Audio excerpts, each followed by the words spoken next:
Hi, I'm Missy Wilson, the host of Uncork PA. I've enjoyed being part of the Pennsylvania wine scene for over 15 years as owner of Cedar Ridge Vineyards in Kutztown. We'll be talking about the wines, wineries, vineyards, and people that make this amazing and diverse wine industry up in the state of Pennsylvania. So today we're actually going to be talking about urban wineries. It's a phenomenon that's been happening throughout the country, including Pennsylvania, where you can find wineries located in main cities. So Philly, Pittsburgh, Allentown, Easton, and so much more. So if you're interested in visiting a Pennsylvania winery, including those urban wineries, a really great resource you can use is the Pennsylvania Wine Association's website at pennsylvaniawine.com. You can do additional research on the wineries located in the city that you're interested in visiting, whether it's the one closest to you or one across the country, across the state rather. There are links to the wineries' websites where you can double check their hours, especially this time of year.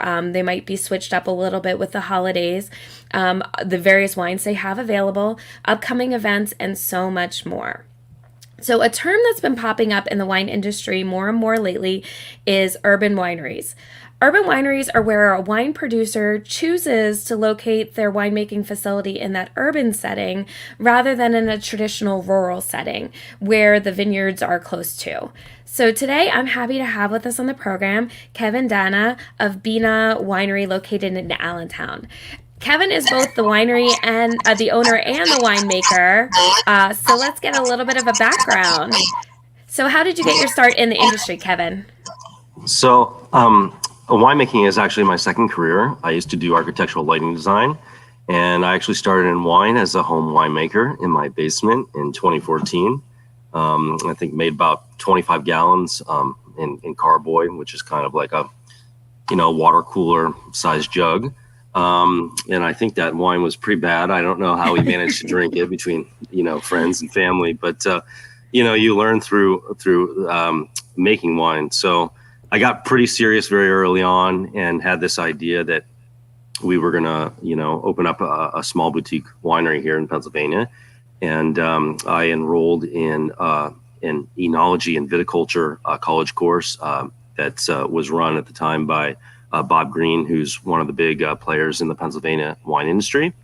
And so that was kind of a 2-year program for people who, were thinking about starting wineries or vineyards, looking to get into the industry. Maybe they had other things, careers that they had going on. And through that, you're required to have an internship, basically a harvest internship. And that's how I got hooked up with Pinnacle Ridge Winery in Kutztown in Brad Knapp. So I started there as kind of a cellar rat at the bottom, not knowing what I was doing, and kept at it, was making wine there, was making wine at home still, made a lot of mistakes just very early on and learned it. Eventually I worked up my way to being assistant winemaker at Pinnacle Ridge. So if you were there around 17, 18, 27, 2018, I was in the back making the wines. And just kept at it until it was time to start my own thing. So what made you decide to make that leap from being a winemaker and working under somebody else and with someone else's wines and products to starting your own winery? Yeah, so I guess it's a matter of how crazy you are. You've got this plan in your head, and it's like, well, do I know enough yet? Do I have enough capital yet? Am I ready? And then eventually you kind of just have that, there's that, make your move. And, so that's what you go up to your head in the water and jump off a cliff and then, make a small investment and do it. It was either then or never. So, and once you make that jump into being an entrepreneur and everybody else sees, okay, he's either totally crazy or he's onto something. Maybe we better support him. That was it. So 2019, February, I think 2019, I left Pinnacle Ridge and leased a vineyard in Easton that was on somebody's property, about a 5-acre vineyard. And I had no real farming experience. So I found myself standing out there in the snow, trying to get this very large to me, a vineyard pruned in like a month's worth of time. So yeah, that was it. Trial by fire, just jump in and go for it. So you started in, the more traditional setting. You started where you had your own vineyard close by, and you kind of utilized the space right there. You currently are now in downtown Allentown. So how did you make the transition from that traditional, like typically where you see wineries in the rural countryside near vineyards and things like that, to moving to Allentown? Right. I mean, a lot of it was necessity. This was on somebody's private, estate. Basically, they had a vineyard and they had enough space. There was a press there that I could, get started and, basically do the harvest. And, there was enough room to have tanks and ferment that first batch. But there was no real space to do bottling or case storage or any sort of retail out of that location. So it was pretty obvious that we had to have a second, location at some point. And I figured, well, it's the Lehigh Valley, and I had done a lot of homework up front, when I developed the business plan, and saw that a lot of other people had success going the urban route just because the barriers to entry are a lot lower. The traditional route is either your family has some property out in a rural area, or you buy a property and then you build a winery and you plant a vineyard and you wait around for years until the grapes grow, and then you make the wine, and then it sits around for 5 years, and then 10 or 15 years later maybe you get your winery. But the urban route is much quicker. There's less capital up front. You don't have to plant a vineyard. You can just buy grapes and bring them in. It's a manufacturing, really. It's the manufacture of wine. So I thought, the Lehigh Valley has a huge, history of manufacturing. I thought this will be easy to find some space.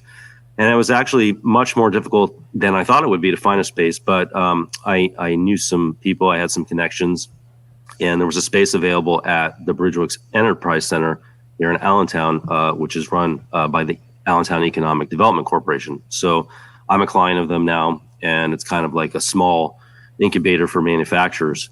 And also in the building was Hijinks Brewery, County Seat Spirits, and Colony Meadery. So I felt pretty confident that I could bring another alcohol business in, and now it's well-rounded wine and everything else. So one-stop shop. And, now I have 3,000 square feet as opposed to 300 square feet I was working out of, and it's worked really well for us. We brought the wines over and we're able to bottle them, and got our start a couple of years ago. I think you have a question for me on that, right? Yeah, so basically you have a lot of pluses that go along with being, in an urban location. You had mentioned, quicker startup, you already have the space leased out. You're closer to people, which is easier for, getting materials in and out, well, in. Sometimes maybe out may be a little bit difficult. What are some of the harder parts that the traditional winery doesn't have as much of an issue with, that you might see because you're in that urban location? Yeah, I mean, biggest one is probably just dealing with the waste of production of wine. There's grape skins and stuff that you have to get rid of at the end of the year. If you're in a rural area, you kind of spread it in the vineyard, whereas I have to put it on a truck and take it somewhere. To deal with that. Shipping in and out is very easy. We've got a loading dock. You can back a tractor trailer in. So shipping wine out by the pallet, bringing glass and bringing grapes in is very easy. Rents are high in an urban environment. So although, it allows you to rent a space and get in quicker, you're paying for the rent. And then it's not a picturesque winery, so for those who are looking to go to a winery and see a vineyard and hang out for the day on the patio and drink a glass of wine, that's not really something I can offer. It's more of a functional winery. I bring grapes in, I produce bottled wine, I ship it out. So okay, so what was the first vintage that you produced for Binah, first of all, but then what was your first vintage that you had in that more urban setting versus the traditional setting? Yeah, so 2019 was the first vintage, and those were the wines that I grew the grapes in that vineyard, and we produced them and then brought them over and then bottled them that first spring. And then for the 2020 vintage, that was the first harvest that I did here. And it was something like a 42 ton harvest, which is, very large for a one-man show. So that was it. You know, the 2019 vintage was a lot of whites just because that's what that vineyard was planted to. There was some Chamberson, there was some Cabernet Franc. I think there was like half a row of Pinot Noir or something. You know, there's a lot of hybrids. So those first wines, you know, I had Chardonnay, I had Viognier, I had some Muscat, and then I had a lot of white blends that you can still see on my list that were developed by blending hybrid grapes together. So you sold your first bottle of wine at a little bit of an unconventional time. So when did Yeah. your first bottle end up going out then? I think my first order came out on March 27th of 2020. And if anybody remembers, that was about a week after COVID became, you know, the all-encompassing headline. That none of that was in the business plan. So it was really trial by fire, you know, but in a lot of ways, it's interesting. It sort of gave me this advantage because everyone else was scrambling to pivot. Oh, how do we do online ordering now? Everybody's tasting rooms closed down. Whereas I was in my business plan very much relying on shipping anyway. So, you know, it kind of worked out in that way and kind of leveled the playing field for me. Yeah, it was.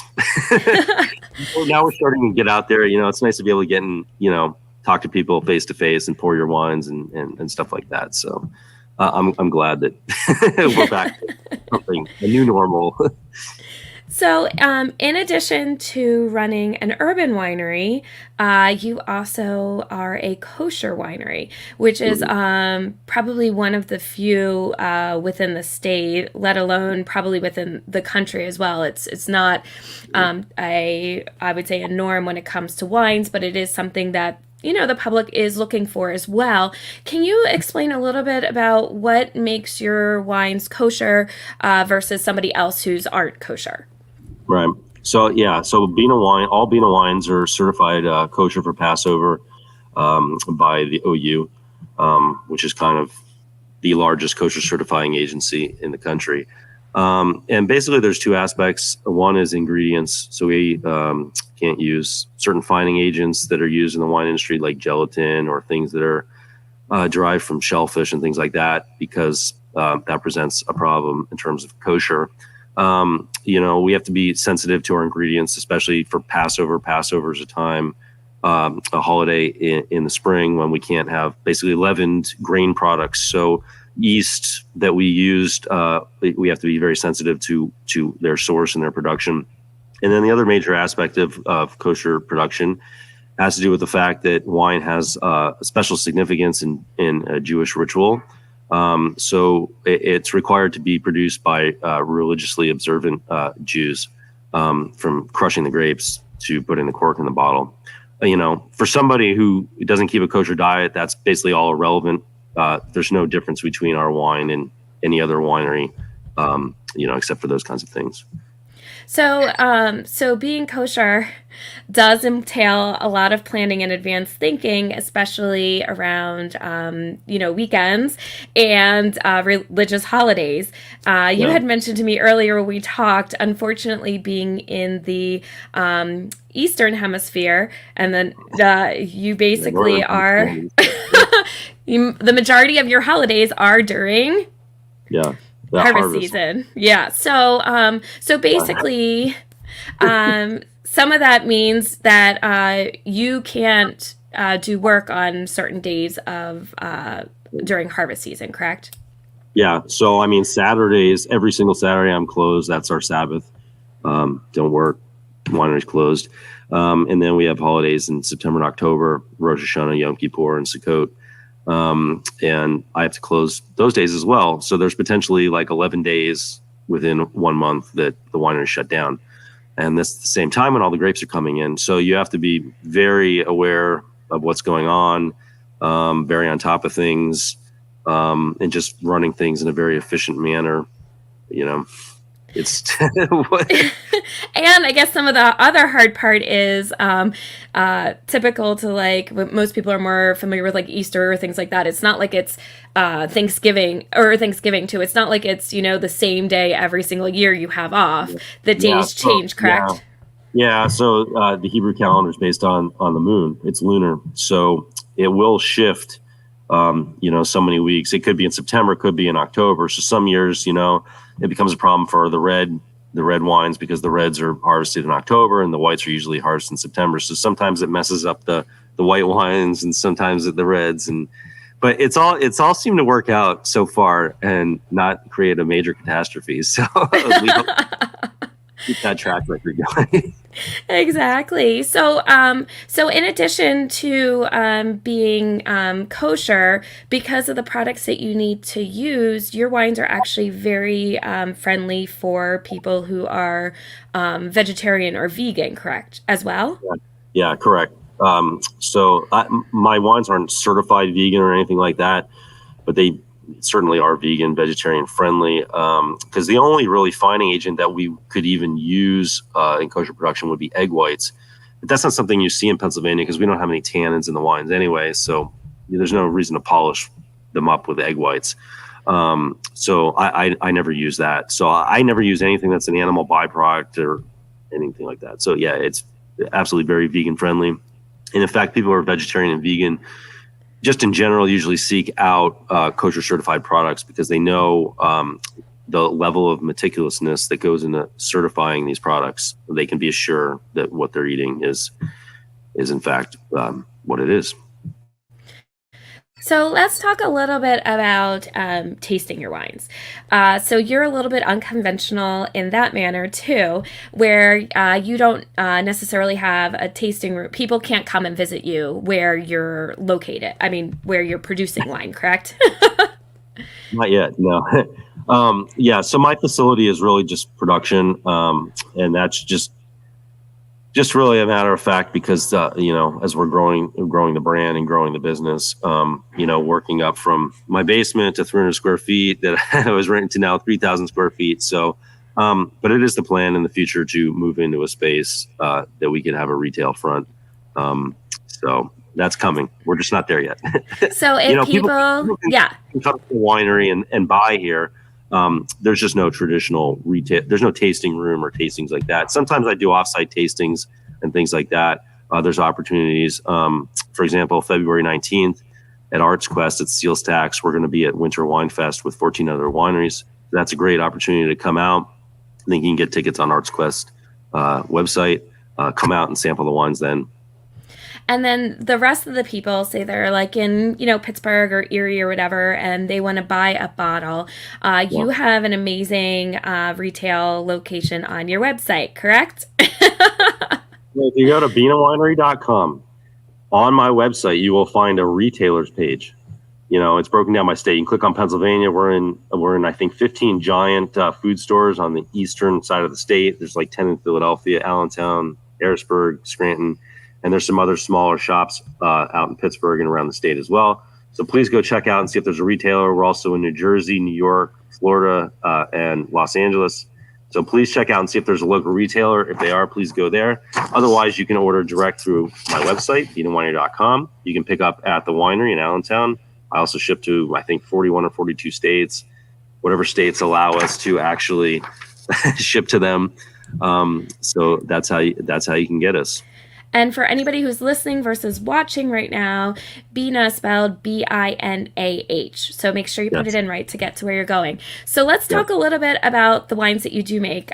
We were just talking, I saw behind you have your riddling rack going, which is really exciting because a riddling rack means sparkling, which truthfully, if I could pick any wine to live off of for the rest of my life, I would pick sparkling. So you have some sparkling going on right now. Tell us a little bit about your sparkling program.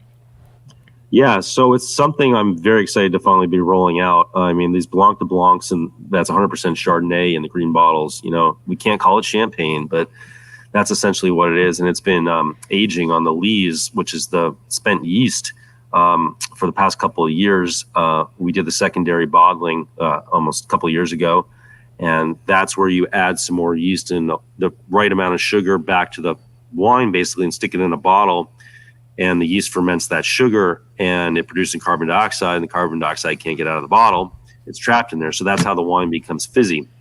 Now, this process behind me, that's a riddling rack. So we have to get that yeast out because we want to sell clear wine. So basically what you do is you invert the bottle and you'll spin them a little bit every day. And what that does is the yeast collects in the neck. So then we can do the process of disgorging, which is when we turn the bottle over. We'll basically freeze some of the wine in the neck, and the yeast is in there. So it allows us to turn over the bottle without it mixing back in. And basically we have a beer cap. We crack the beer cap off, and because there's almost 100 PSI in the bottle, that just comes shooting out of there like a bullet. And now you have clear wine that you can now stick the cork in. So I'm very excited to get that out. I learned how to make sparkling wine from Brad Knapp. He was kind of a master. Pinnacle Ridge had some really amazing sparkling going on. Yeah, sparkling wine is like, it's really an art. Like, you could read a textbook, but if you don't see someone that knows how to do it, forget it. So in addition to your sparkling Chardonnay, your Blanc de Blanc, what else do you have? So there's sparkling rosé right there. So that's going to be my 2 sparkling wines. Yeah. That's super exciting, which is perfect time.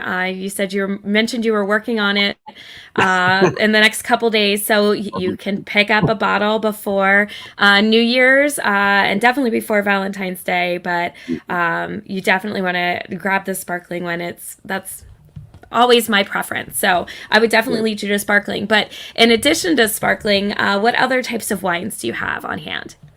So, I mean, the wine list right now is a lot of whites, just because I'm a newer winery, and you can get the whites in bottle and to market a lot faster. The production cycle of a white wine is much shorter than a red wine. Red wines usually go in a barrel for a year or more, and they have to age and soften up before you bottle them.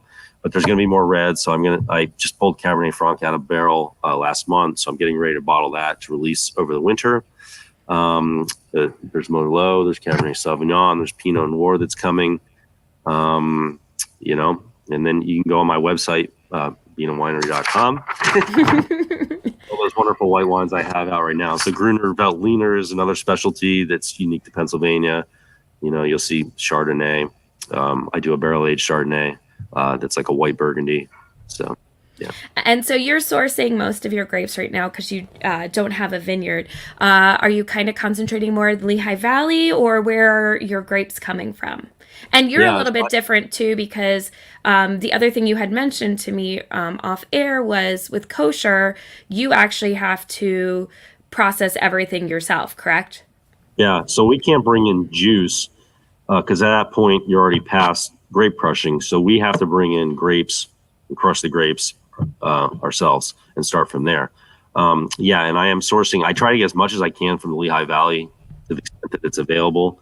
That varies by year. If I can't do that, I try to stay within Pennsylvania, but I have gone to Maryland or Jersey or New York when I've had to. I try to stay within states that touch us, because then you can label it that state. If you bring in grapes from California, it's just an American wine, and if I'm doing that, I might as well be in California making wine. So, we want to a local product. So, yeah. Yeah, exactly. So everything is pretty much done in-house by you. From once the grapes are picked, it's your job from pretty much pressing to crushing to pressing to fermentation to bottling and everything else. It's a one-man show. Yeah, well, I get a little help for the bottling and the harvesting, but other than that. Yeah, I don't know how you have time to sell your wine. So you have to wear all these hats as certainly as a small winery owner. So Exactly. So definitely, in addition to checking out their website to get some more information about their wines and things like that, which is BINAH winery.com. Yeah. So Binah, spelled a little bit differently than you would think after talking about it. If you forget the English, it'll still be fine. You'll still find it. And do you have the sites of your retailers on your where you can pick up in the various like grocery stores and like in California and New York? It's all linked. So go to my website. There's a retailer section at the top. Click on that. Pick your state that you're in and find the retailer closest to you. It'll link to their location. Perfect. And as we were also talking earlier, like you get everything in the world off the internet anymore. People don't do as much in-house shopping as they used to. The internet's also a great place to pick up wine. So, shipping and everything costs you keep on the lower side. You make it Right. easy for people to grab your wine, and you definitely want to make sure you head there sooner rather than later if you plan on picking up any wine for your holidays. So check out the website, check out the wines they have available and their locations, and enjoy if you enjoy a version of a wine that you might not necessarily see between them being both urban, kosher, and vegetarian, vegan friendly. They kind of like cover all bases, which is nice. And then also make sure you're on the lookout for the winter months in the next couple months or so. As Kevin mentioned, they've got some reds coming out as well, which will be super exciting for the winter months. So anything else you want to mention at all, Kevin? Follow us on social media at binahwinery.com. Go to our website, sign up for emails. I don't spam. I only say something important. So that's the best way to stay up to date on what's going on with Binah Winery as we expand, hopefully get a new location with a retail front. So go to our website. Perfect. And visit them in February at Steel Yes. Stacks for a wine festival if you're in the Lehigh Valley area. If you're not in the Lehigh Valley area, it's a great chance to come in and check out a bunch of wineries on the East Coast and enjoy a fun weekend in this area as well. So thanks so much for joining us on the show today, Kevin, and definitely check out his products. Thank you. Thank you again for You're having me. welcome. So urban wineries are definitely popping up all across the states. You have Binah in Allentown. You have the Easton Wine Project going on in Easton, just a little bit north of him. You can hit up Mural City Cellars in Philly, as well as our wine cellars in Pittsburgh if you're on the other side of the state. And there's so many more options for you as well. Great way is to find some near you is visit Pennsylvania Winery Association's website at pennsylvaniawine.com. And there you can find those wineries, whether they're an urban winery or if you want to hit up the more traditional rural winery. You can check out the variety of wine trails that we have going on. They have so many articles that are posted on a regular basis and so much more. Join us for the last Uncork PA of 2022, next Tuesday, the 20th. Don't worry if you can't join us live. You can always watch any of our programs whenever's most convenient for you. Plus, you can listen to Uncork PA on Apple, Spotify, or your favorite place to stream your podcast. If you haven't subscribed to the station, make sure you do so you'll get alerts when new episodes are posted. We want to thank the Pennsylvania Winery Association for supporting this program with grant money from the PLCB, and we look forward to sharing more hidden gems of the Pennsylvania wine world with you next time. Thanks and have a great day.